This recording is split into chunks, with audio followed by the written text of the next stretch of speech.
Hey everyone, and welcome back to another video. Today we're going to be talking about a time in which there is a possibility that the team and driver that won the championship in Formula One was not going to make the grid. Now, when you clicked on this video, I wouldn't be surprised if you thought this would be about Jenson Button and Braun GP in 2009, but that's actually not the case. This time it wasn't just the team that would win that year's championship, but it was also the same team that was the defending champion. To find this occurrence, we have to go back 16 years prior to Button and Braun GP to 1993. The team in question is Williams, and the driver in question is Alain Prost, and there are different reasons for each of them having question marks over whether they will make the grid. Before getting further into it, though, if you enjoy the video, then please give it a like and share the video, and if you want to see more similar content, then you can subscribe to the channel. The story of how Williams was initially left off the 1993 grid began on November 15, 1992. That day was 1 week after the 1992 season finale in Adelaide, and it was also the day that was the deadline for teams to submit their entries for the 1993 World Championship to FISA. By the time the day had ended, Williams had not submitted an entry. Instead, they submitted their entry a day late on November 16th. This wasn't really a story, though, until a few months later on January 21st, 1993, as that was the day the entry list for the 1993 World Championship was released, and when it came out, the name Williams was not on it. Williams did admit that they had indeed submitted their entry a day late, but they were also confident that they would be able to get everything situated and raced in 1993. Frank Williams said perhaps Williams could be guilty of some sloppy office work, but the penalty is out of all proportion of the crime. There is zero urgency on the deadlines because FISA said it would let the teams know within 60 days. Meanwhile, Renault said that they had already found a loophole that would allow the entry to be accepted if they had to take it to court. The company said if FISA considered Williams' registration to be outside the time limit, it would mean that it ignores the law, and in particular Article 5 of the European Convention on the Calculation of Deadlines. This article holds that when a deadline expires on a Sunday, it is extended to include the very next working day, so Renault Sport is not at all worried. Meanwhile, Max Mosley, who was then the president of FISA, pointed to the fact that even if the entry was a day late, the regulations were the regulations, and he said, "We didn't create the problem. If Williams didn't enter in time, it is not a problem of FISA's making. People forget that we cannot just ignore our own regulations. It is now up to Williams to sort out the problem, and I believe they are working on that." Despite the issue with the late entry, there is still one way to have the entry accepted this late without any appeals or court hearings, and that was if all the other teams unanimously agreed to let the team in question enter. While most of the teams agreed to have Williams' entry accepted, there were 3 teams that were against it. The first of these was Lotus. Lotus was against it as Williams was trying to sign Mika Hakkinen, who drove for Lotus in 1991 and 1992, but Peter Collins of Lotus said that Hakkinen had a valid contract with Lotus for 93. Therefore, Collins saw a chance to refuse to agree to Williams' entering if they continued to try and sign Hakkinen, which caused Williams to back off. With that situated, that left 2 main teams that were against Williams' entry being accepted. Those 2 teams were Benetton and Minardi. However, both teams quickly stated that they really weren't against Williams' entry being accepted, and they were instead trying to use the situation as a way to make changes to the Concord Agreement. Benetton team principal Flavio Briatore made his stance clear, saying, "When the teams met in London to discuss ways of relaunching Formula One, we had to accept all the vetoes posted by Williams. Benetton is fighting for a system where decisions are made by a broad majority. I have nothing against Frank and his team. What I don't agree with is the Concord Agreement, meaning that you need 100% agreement to do anything. For the past 3 years or so, any proposal put to the teams was always refused by 1 or 2 of them. They all say you must respect the Concord Agreement. Well, at the moment, all I'm doing is respecting the Concord Agreement. Simple." Minardi team owner Giancarlo Minardi added as well that he had nothing against Williams and just wanted to see the system changed. He also added in frustrations about the rising cost in the sport and said, "We are spending far too much and we can never catch up with the teams at the front of the grid. I've been saying this for a long time, but no one listens. But now they have to listen." With everything at a stalemate, Williams continued to prepare for the new season as they normally would, while Mosley stepped in and asked the teams to all accept Williams' entry for the common good, but they would not do so. Therefore, the case had to be put before the World Council. In February, the World Council met to discuss Williams' entry among other potential rule changes for 1993, and the entry was accepted then. Mosley, along with Bernie Ecclestone and then FIA President Jean-Marie Balestra, were all in agreement the correct decision was made, and Ecclestone said that despite the teams not unanimously agreeing to some of the decisions that day, that the Concord Agreement had not been broken. FISA argued that the teams had plenty of time to agree on a set of rules for the season but failed to do so, forcing them to step in. The situation with Williams died down quickly after that, and as we know, they went on to be the dominant team of 1993. It should also be noted that Pacific Grand Prix, who entered Formula One in 1994, also tried to get a late entry for 1993, saying they secured a sponsorship package after the entry deadline that made it possible for the team to enter in 93, but shortly after that decided to wait until 94 to enter the sport.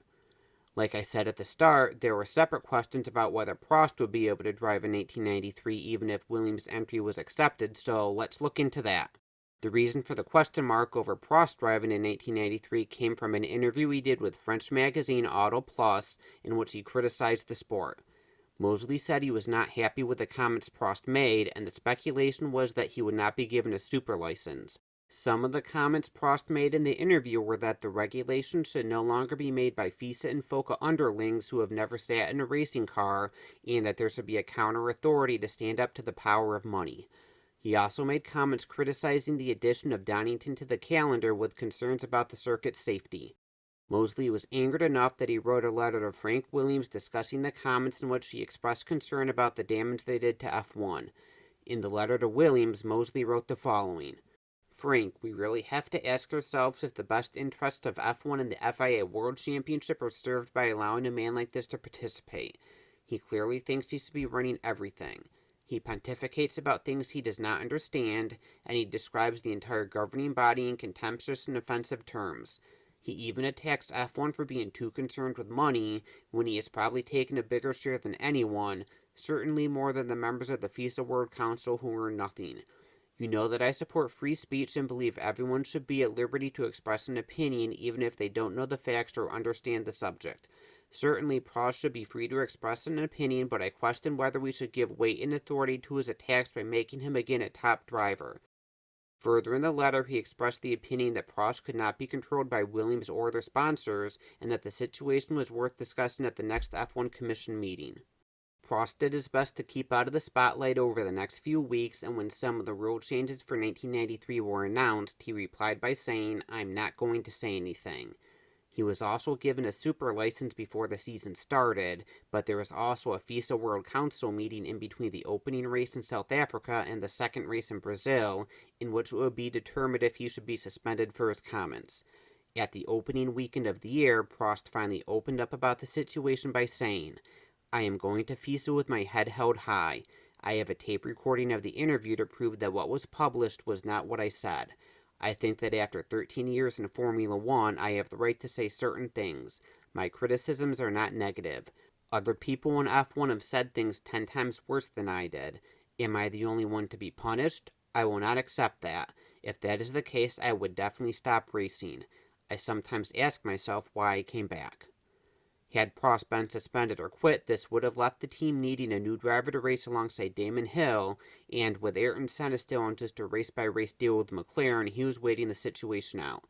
However, when the FISA World Council met, it was decided that no suspension was necessary and that Prost could continue racing. Both Prost and Mosley agreed to put the situation behind them afterwards, with Mosley saying that he was convinced they could understand each other and that Prost was an intelligent character, and Prost would go on to comfortably win that year's championship.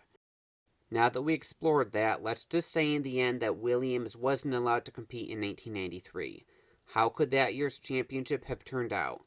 Well, we can look back at the races and tally up the points by taking Williams cars out of the races.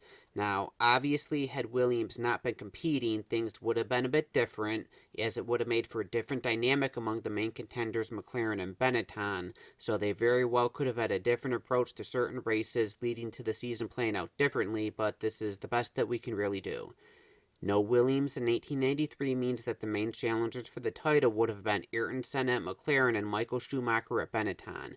Senna would have gotten off to a hot start in the season, winning the first 3 races before Schumacher would take his first win at round 4 in San Marino, and then Senna would have won the next 2 races, looking like he would cruise to the championship.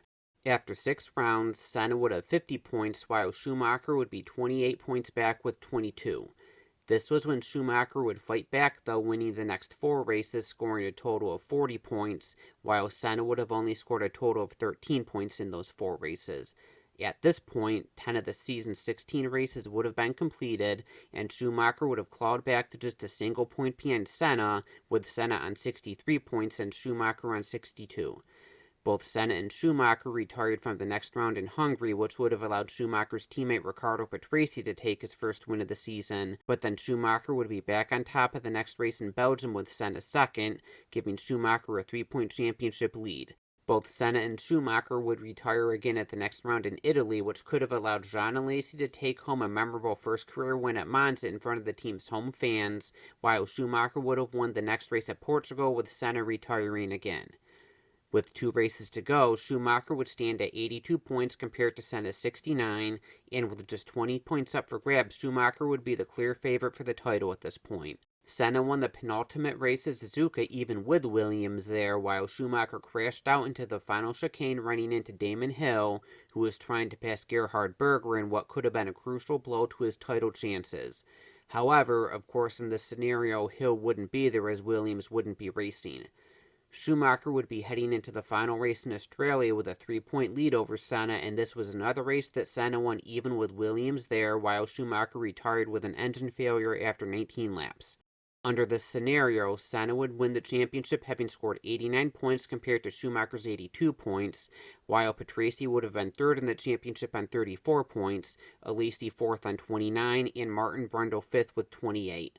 In the Constructors' Championship, Benetton would have won that with 116 points, ahead of McLaren with 109, followed by Ferrari with 49 points and Ligier with 48.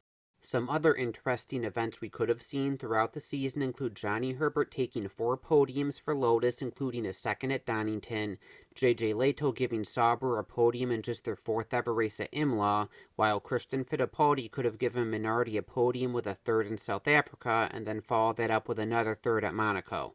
Like I said, things certainly would have played out at least a little bit differently had Williams actually not been racing, but we very likely would have seen the Senna versus Schumacher title battle that we never got to see. So that's all I have for this.